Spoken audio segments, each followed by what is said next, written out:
Welcome home to USA Global TV and Radio, a place where dreams take flight, with authentic storytelling, diverse perspectives and meaningful conversations, where global stories unite and bridges are built beyond all borders. Discover world-class education, entertainment, hope and inspiration.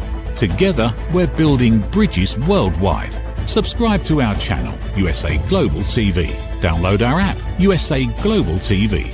Be our guest or join our team. Visit usaglobaltv.com. Thanks to our founder and executive producer, Dr. Jacalyn Kerbeck. Music score by Yeffy Tang from Cloud Road Music. Voiceover artist Mike Porter. Creative direction by Paul Garcia. USA Global TV and Radio. Your home for global connection. All rights reserved. This video and its contents are the exclusive property of USA Global TV and Radio. Unauthorized use, duplication or redistribution in any form is strictly prohibited. When is the perfect moment to reinvent ourselves? When is the ideal time to start off on a new path? Right this minute. Welcome to Ahead for Business on USA Global TV and Radio. We are going to be talking about reinvention. We're going to be talking about making your own break. We have a very special guest who's with us, but before we bring her out, let me welcome my dear friend, colleague, and mentor, and the co-founder of Profit for Teams, Mr. Al Cini. Hello, Mr. Cini, welcome. Good morning, Dr. Kerbeck, and it's great seeing you. Thank you very much. Great seeing you too. Before we bring out Jennifer, I just want to announce, because you've heard me going on and on about this as time's gone by, today is 180 days without any alcohol or sugar, pasta, pizza, fried food, or any of the things that I love so dearly. So I have been reinventing myself along the way, and I appreciate your support. I think that's wonderful. And let me tell you, while I admire and respect you and consider you a leader, I hope you don't mind if I neglect following you on that journey. Thank you. You are most welcome. Tell us about your work with Profit for Teams. We're a team development program that is based on social science, and starts with a discovery audit. And the goal of the program really is to help everybody understand who they are on a team, who their colleagues are on their team, and who their team is when it's doing its best work on its best day. Thank you so much, Mr. Cini. Well, we have another fabulous guest who comes to us from Mickey Mickelson and Creative Edge. So I'm going to bring out Jennifer and then introduce her. Jennifer Lieberman, welcome to the program. Hi. Hi, Jen. Hello, everybody. Dr. Kerbeck, I need to honor you in your 180 days of no sugar, no pasta, no alcohol. Oh my goodness. I have done that before. And I know how challenging it is. Your skin is absolutely glowing. I'm sure you have more energy than you've had in quite a while. And absolutely. Thank you. I appreciate that. You know, anytime we reinvent ourselves, it takes work. And I think that's why it's so key that you're here today, because you are really the advocate for make your own break. And so you are an actress, you're a producer, you're a presenter, you have your own show that you've been doing. I don't know if you're still doing it actively, but you've been a one-person show. And I think even today, with everything that you represent, it's basically, there's no one coming to save us. There's no magic wand, as my mother would say. I wish there was a magic wand. There is no magic wand. So tell us a little bit, Jen, about why you have become so passionate about making your own break. Well, basically, I refused to die. When nobody chose me, when I started off as an actress, it got really frustrating. And I kind of was at this crossroads of I can quit, or I can start creating my own productions. I can create my own projects, and I can show people that I have value and that I deserve a seat at the table, so to speak. So that's how my creative journey began, beyond just being a performer. So I started writing and producing my own productions, and that has led me to so many wonderful places. One of them is becoming a #1 best-selling author. I adapted my one-woman show into a novel, so that was one thing. I also started making my own short films, And that's taken me all over the world to some incredible film festivals, including the Cannes Film Festival, where 2 of my short films have screened. And I was even hired to do somebody else's one-woman show in Australia. So I got to work in Australia. And if I never would have taken that leap of faith and done my own project first, I never would have gotten to all of these wonderful places that I've got to experience.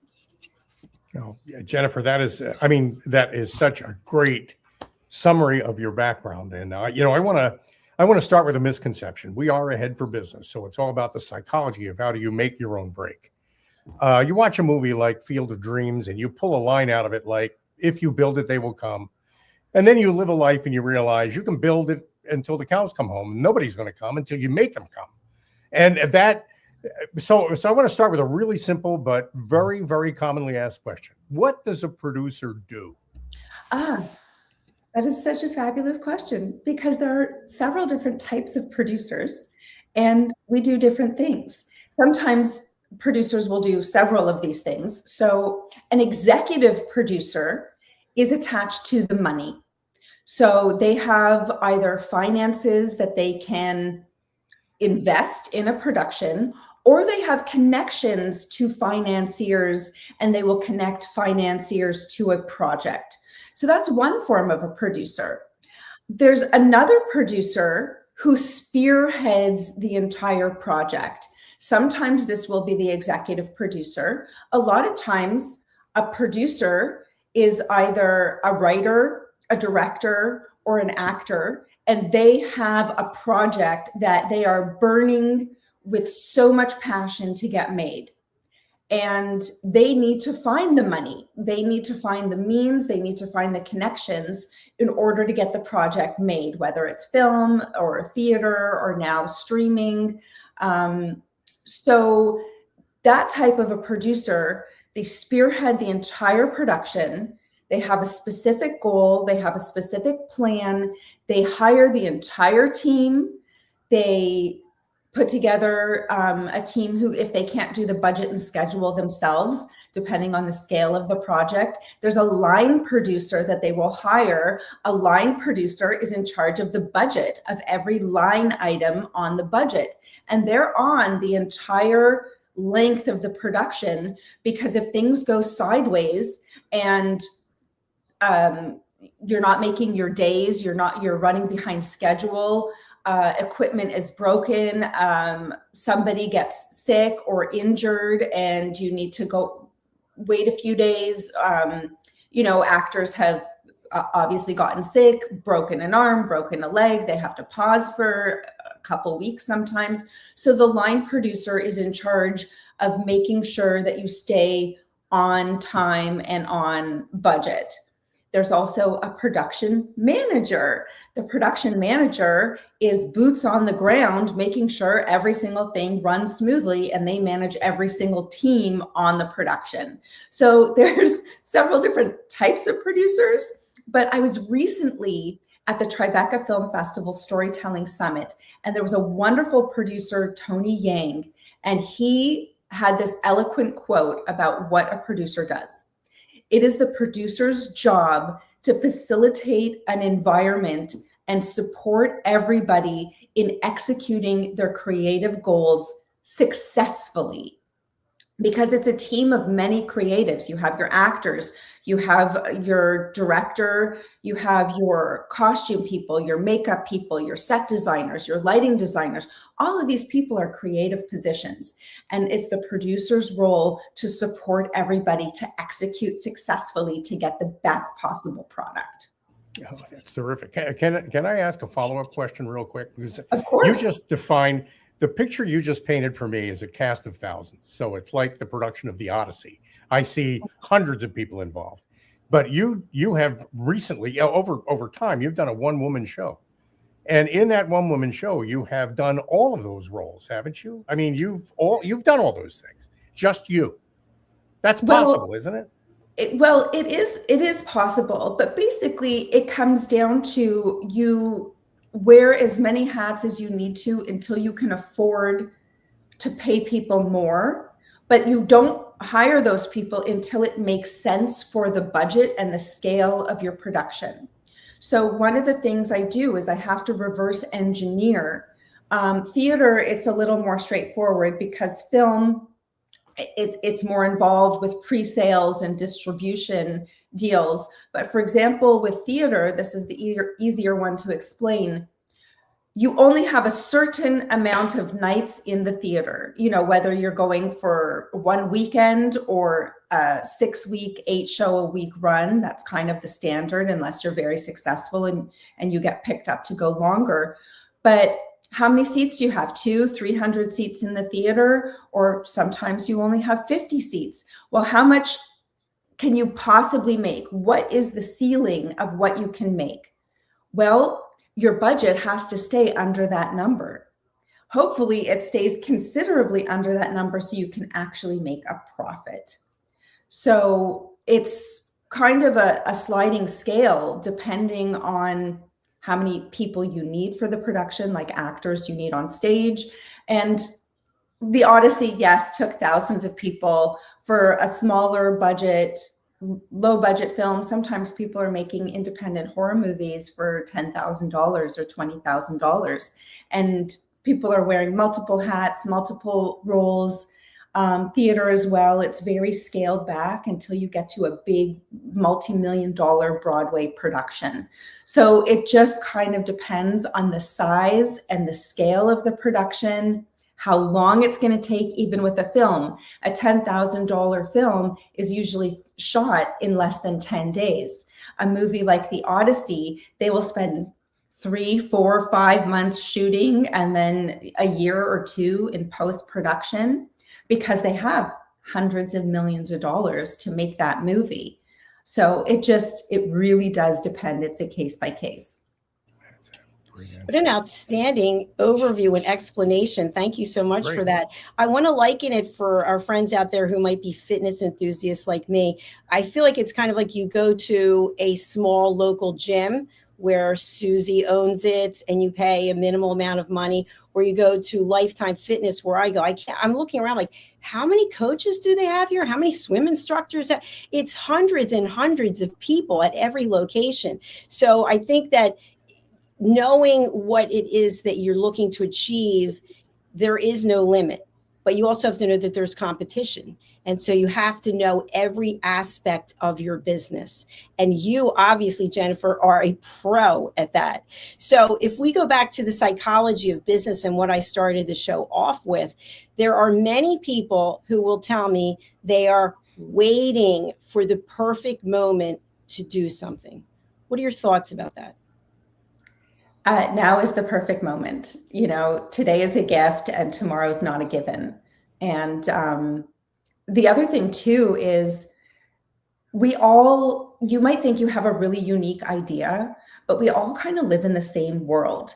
And I'm going to use the stand-up comedy world, for example. Like if you're doing observation comedy, several comedians will talk about the same subject matter. They might not have the same punchline, but we all experience the same things. And if you don't jump on your idea now, somebody else might have the same idea and they might jump on it, number one. Number two, if you're trying to reinvent yourself or build a business, this is going to take time. So the longer you wait, the longer it's going to take to go where you're trying to go. And also, things are changing very rapidly in our technology-heavy world right now. So it doesn't take as long to jump on an idea as it used to, and you don't want somebody else to get there before you do. What do you say, Jennifer, to somebody who just says, it's too big for me? This is just too big. I have a great idea and I really want to develop it, but it's just too big for me and I've got too many other things to do. And I mean, what happens to the idea when people get that in their heads? Well, I think the problem is looking at the big picture. The big picture is always too big and it's always too overwhelming. You have to look at it. You have to break it down into small, manageable, and actionable steps. You know, if you're trying to write a book, you don't write a whole book. You write your first page. You write your first chapter. and you work for, or you might even start with an outline, which is how I like to write my books. So you want to, yes, exactly. I think people do get overwhelmed and they shoot themselves in the foot because they're looking at this big idea and this big project. But I think number one is, what is the first step you have to take? What is the first thing you have to do in order to move forward with this? If you're starting a company, if you're starting a business, maybe you need to look at other similar businesses or similar ideas, see what the competition is, see what's out there, get out of your head. I think that's also a number one, task we have to do, is we have to get out of our head and move it into something physical that we can actually write down, go and see, go and experience physically. Because when we're in our head, we start spinning out. And I know for myself, I always have to get out of the house, get off the screen, go for a walk, do something tactile and physical that brings me back to earth and grounds me in some sort of way. Jennifer, one of the things I really admire is you've won so many different awards and you're such a true creative and successful in every single aspect.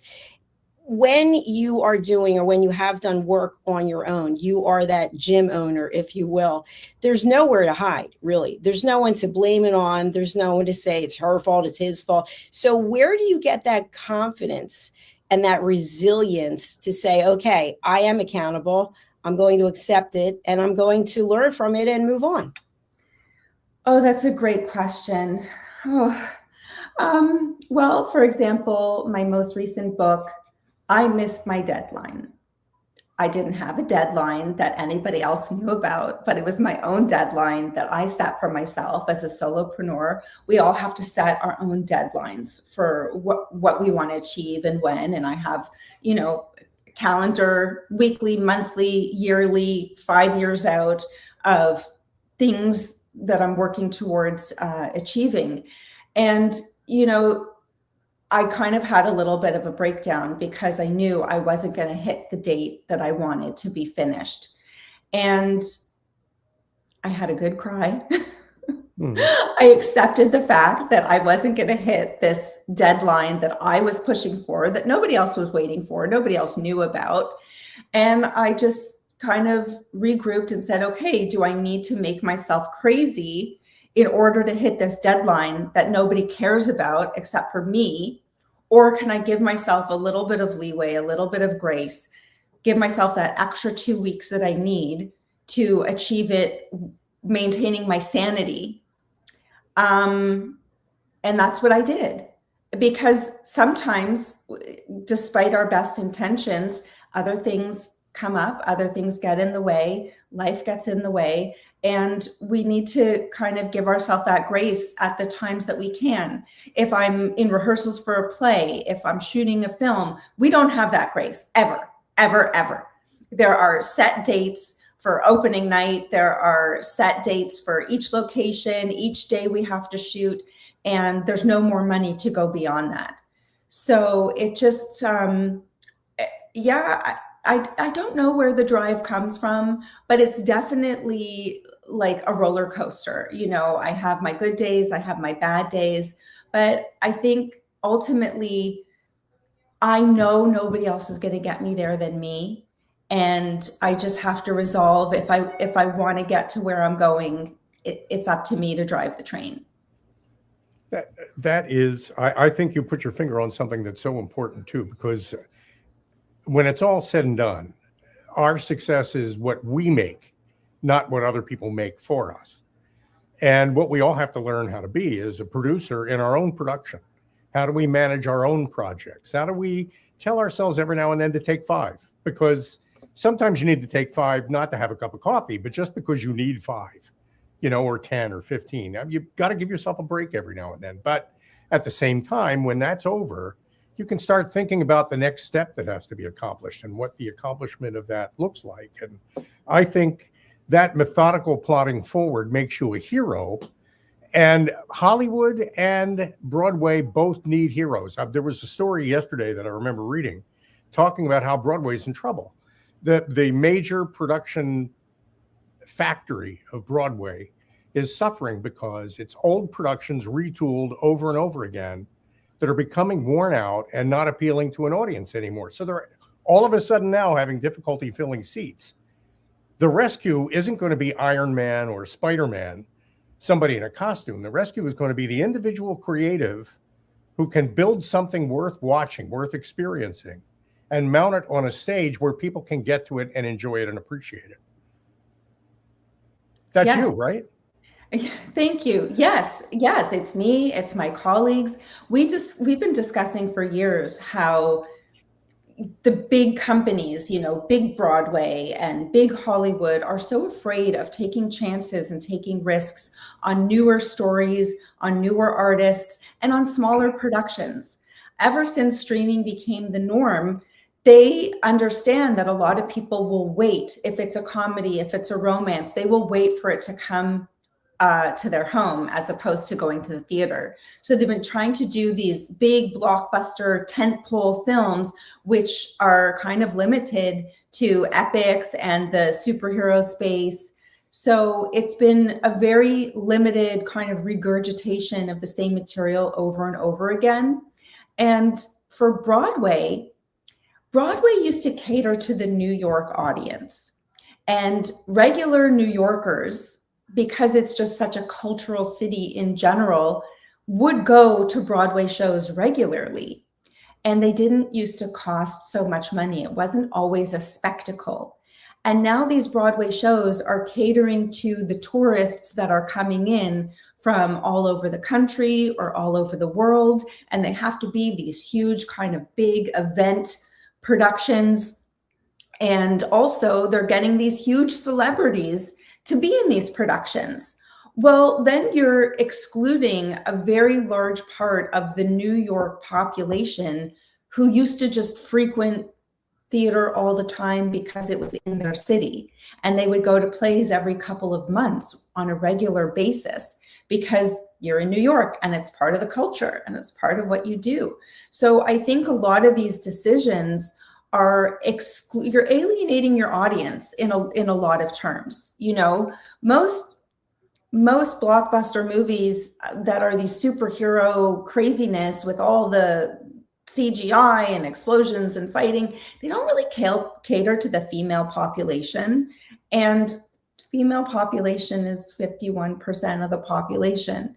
We are attracted to very different genres, but movies aren't really catering to us. So I don't know. That's something to revisit. Excellent insight. And Mr. Cini, as a New Yorker yourself, what say you? Well, I remember walking through Times Square on matinee day as a New Yorker. I remember looking at all those people from Ohio and Michigan and New Jersey.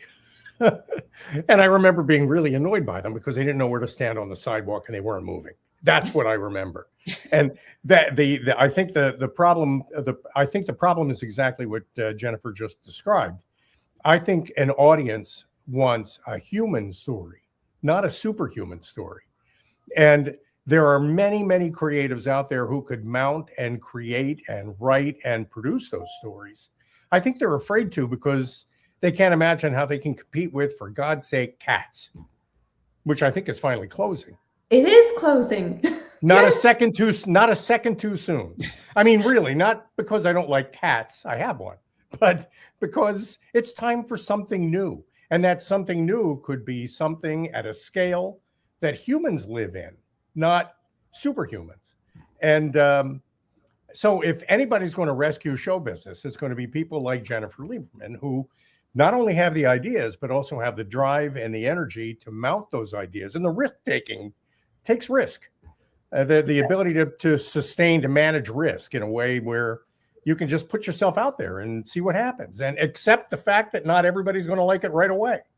You got to keep at it. I mean, that's kind of it, isn't it, Jen?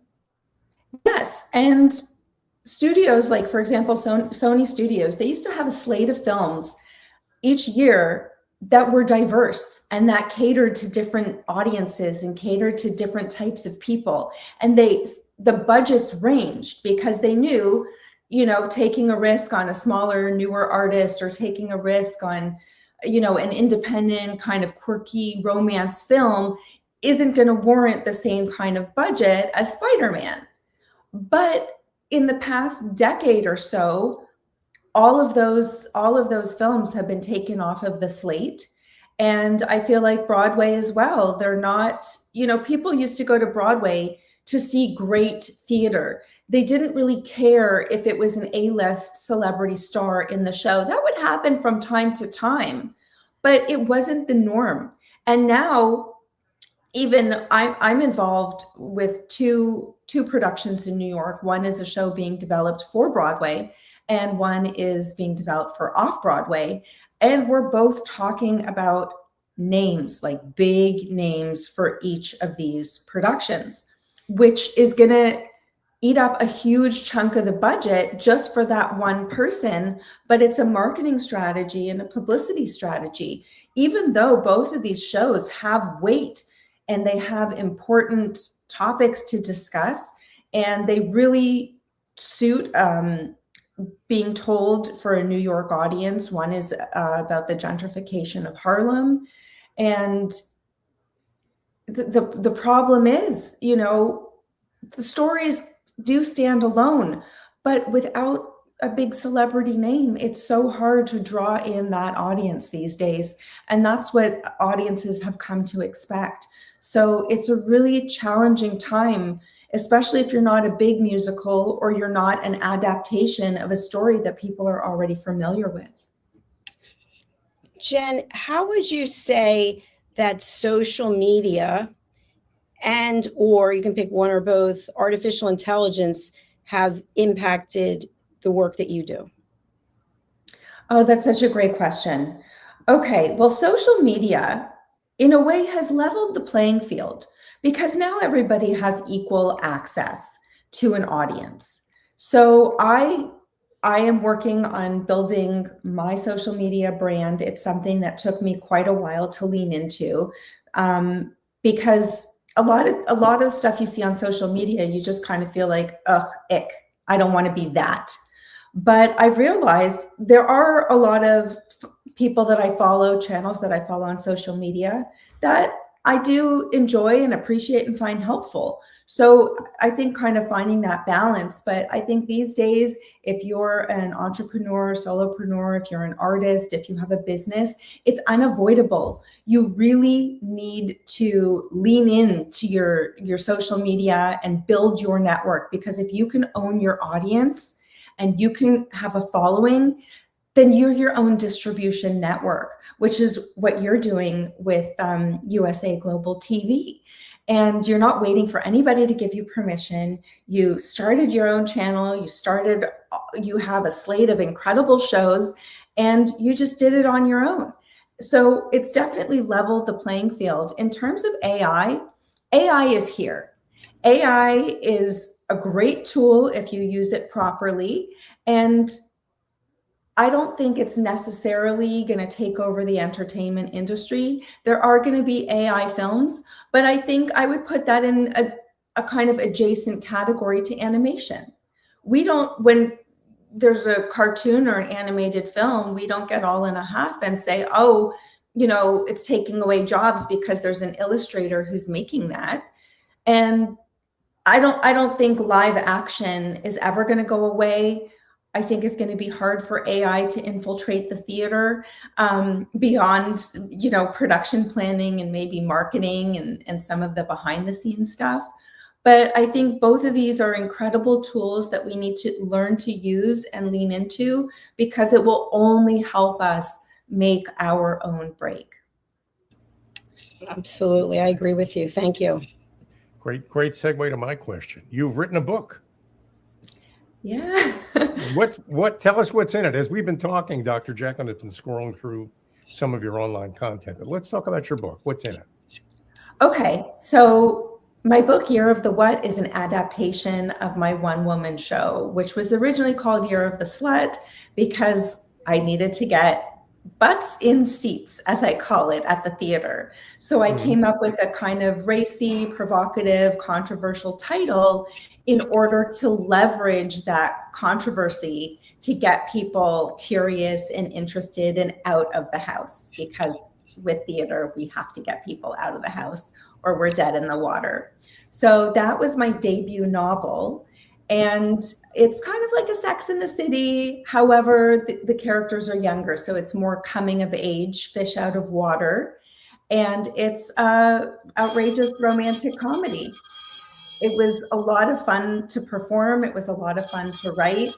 I never thought I would write a novel, but opportunities presented itself and I said yes. And I think that's also important in terms of reinventing ourselves, is sometimes people will make a suggestion that we never considered. And at first, our knee-jerk reaction is, no, I'm not that. I don't do that. And I think being curious about, could I write a book? Could I be an author? Is kind of a better reaction. The answers might still be no, but it's a better reaction to be curious about suggestions as opposed to shooting them down completely. So that was my debut novel. And then I have a book that just came out. And this is the one I talked about that I missed my deadline that nobody knew about. And that's independent theater for the 21st century. Sorry, independent theater production for the 21st century in 7 simple steps. And this is basically a 7-step roadmap for creatives. You can be an actor, a writer, a director, performance artist. And I also think it's helpful to anyone who's planning an event. They don't necessarily need to be a performer or a creative. And it basically breaks down 7 steps of, once again, taking the big picture, condensing it into manageable, bite-sized, actionable pieces so you don't get completely overwhelmed when you think, oh, I want to do this, but this is too big. I can't handle it. Let's just shut down that idea and focus on something else. Yes. Jen, one of the things that you just said, and I really want to touch on, and I actually I have it here on my phone. I was talking to Al about this earlier today. I saw something pop up on Instagram from Grant Cardone, and he mentioned ignorance as contempt prior to investigation. And I think that's in alignment with what you just talked about, is that so many times people will just say no, no, no, no, no. And you're saying yes, yes, yes, and yes. And look at all the things that you have created and accomplished. And I'm sure that this is just the beginning.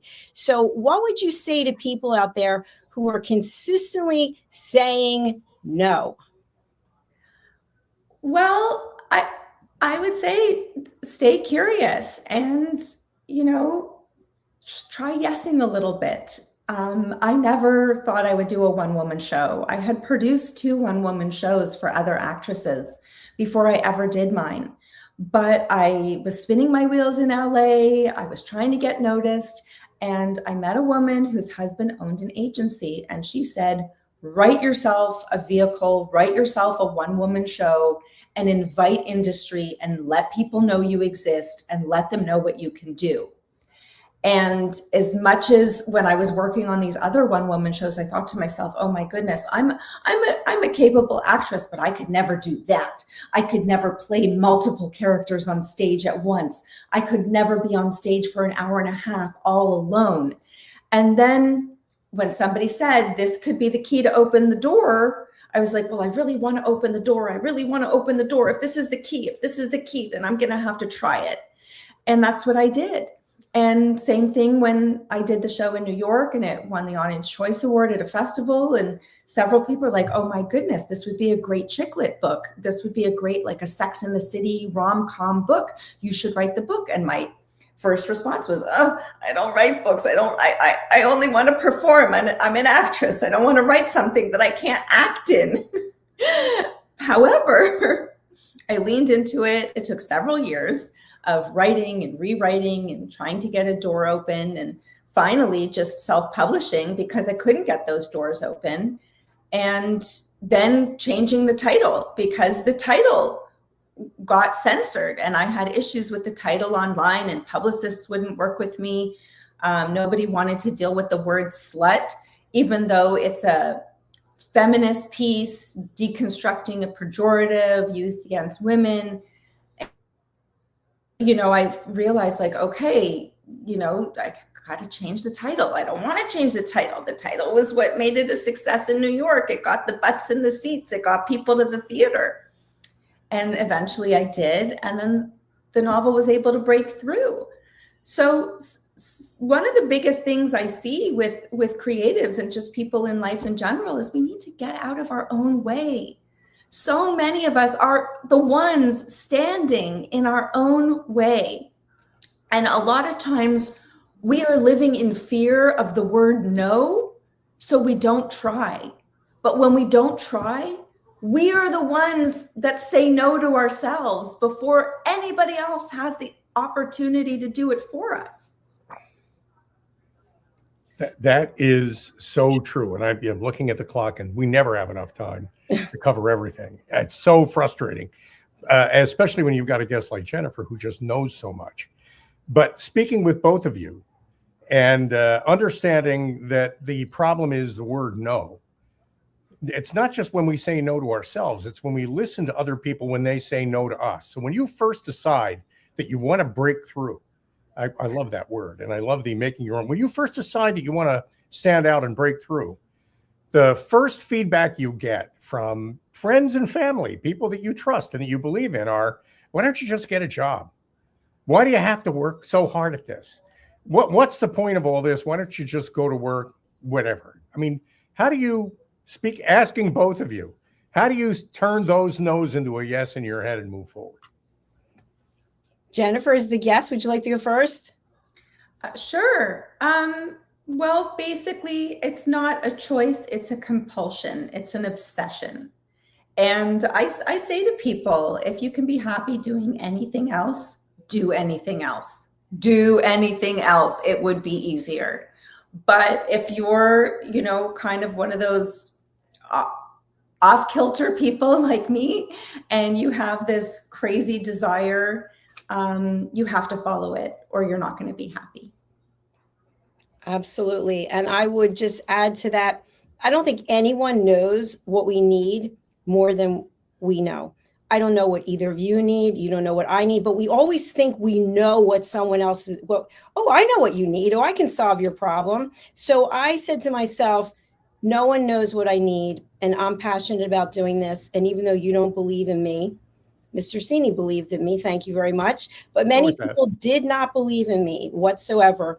I just kept moving forward. And to your point earlier, Jen, when you were talking about getting upset, I will allow myself 10 minutes for a boo-hoo session. And after the 10 minutes, what is the solution?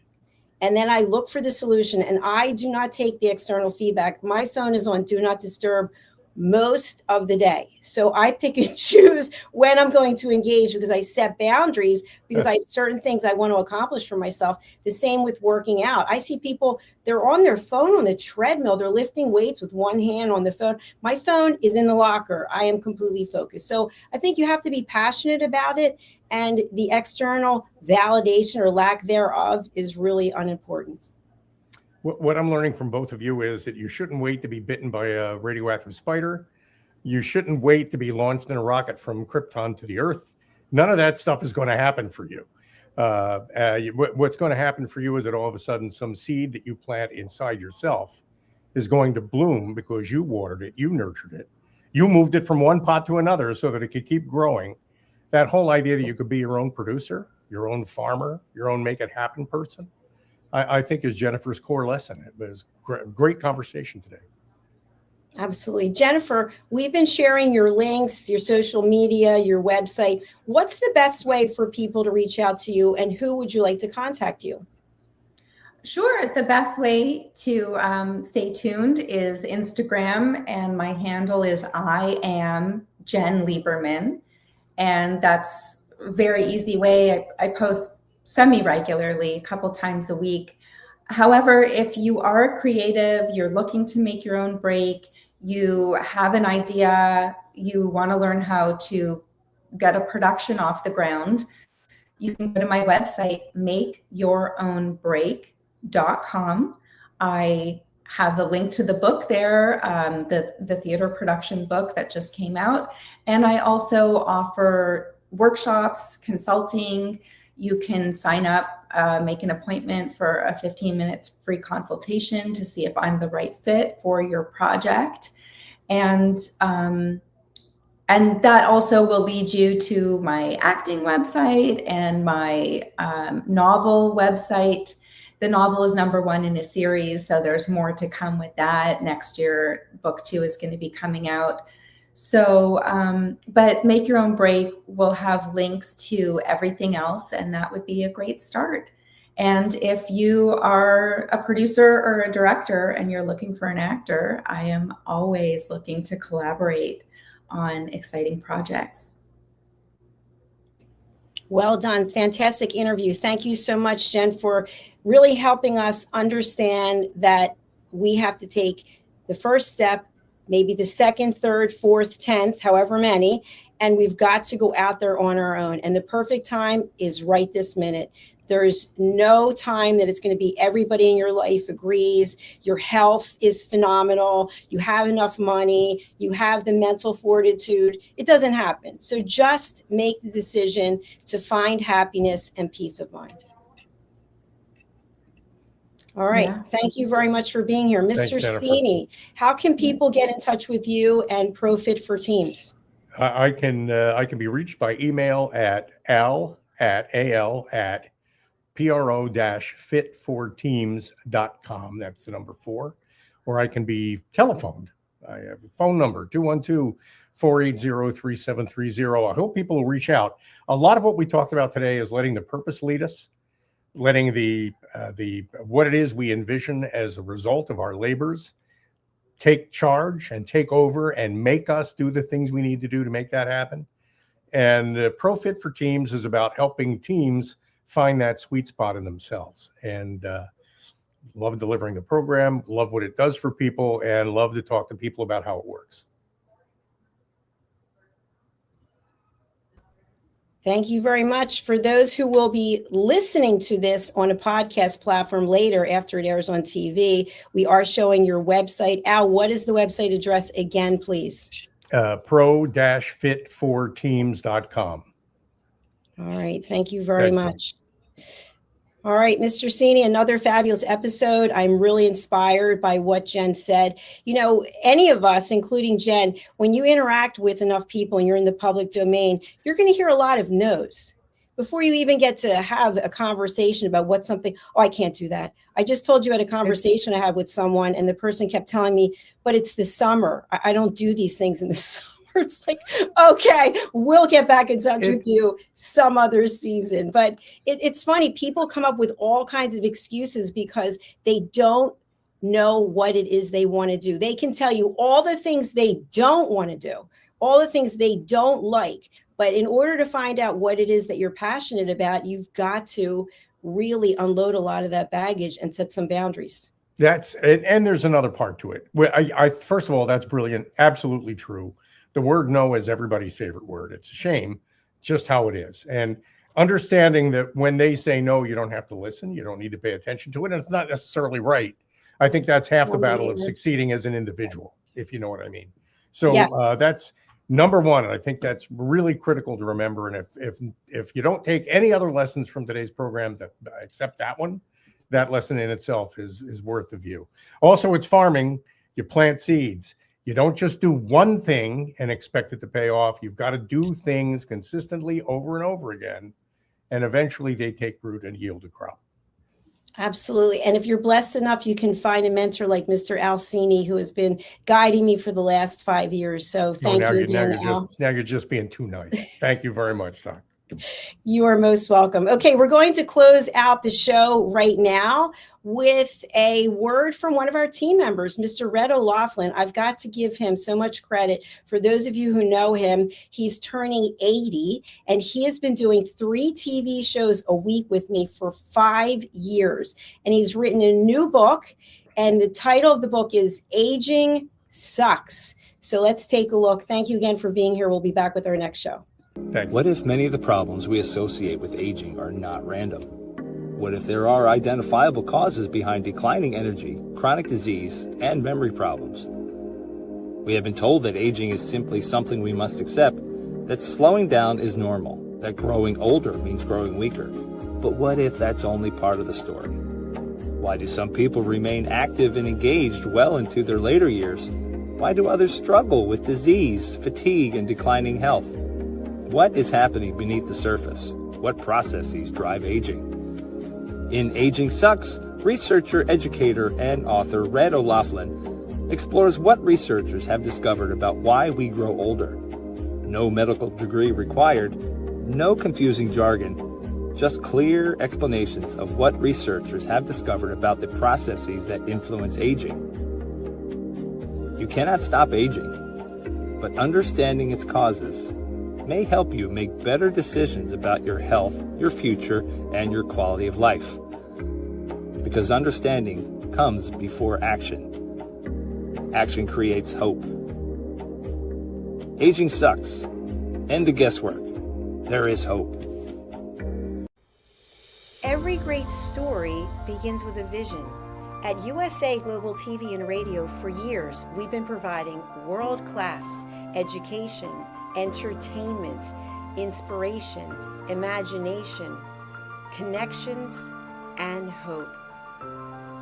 Most people don't stay to watch the outro or the credits, but it's the people behind every success, behind every breakthrough, and behind every unforgettable story who matter. The TV show hosts, our guests, our sponsors, our publicists, our production team, our distribution team, our search engine optimization team, and so many more. You're the ones who make the difference. Every great story belongs to the people who bring it to life.